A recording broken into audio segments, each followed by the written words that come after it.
is $104.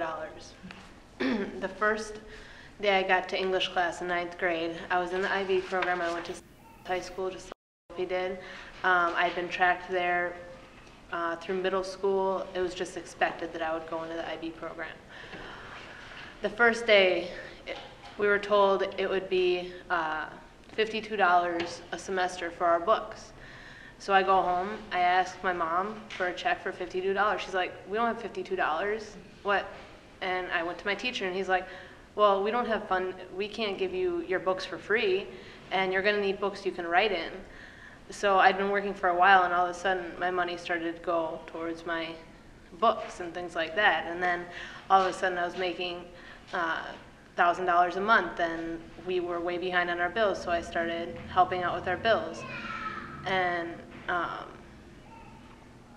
anyway, all the way through high school, it wasn't really a problem paying for books and stuff, but then I started paying my family's bills. And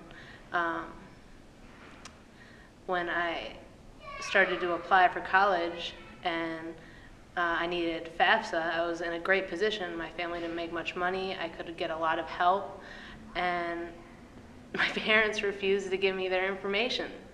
And I talked to my schools, and they're like, well, you're a dependent, you have to become an independent. And I'm like, well, how do I do that? And they said, well, you have to go to court and you have to get separated from your parents. You have to take them to court. And I'm like, I'm not taking my parents to court. My other options were individual academic scholarships. I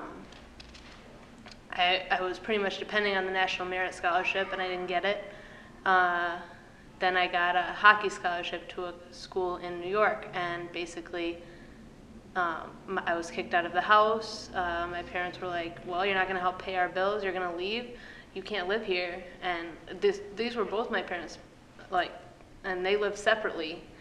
And so the summer before college, I lived with friends and other people, and I had this full ride to a school in New York. I was set, but when you commit to playing sports for a school, you can't work, you can't send home money. And my parents saw that as a complete betrayal. So I guess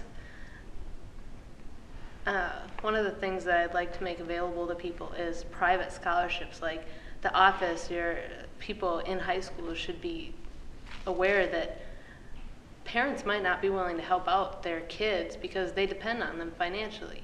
And the only way to break away from that is to either get a better system for dependent or independent, because you're not dependent. I'm still considered dependent on my parents because I'm not 24. So, yeah. It doesn't matter how good of a student you are. If your family depends on you to pay the bills, they're not gonna let you go.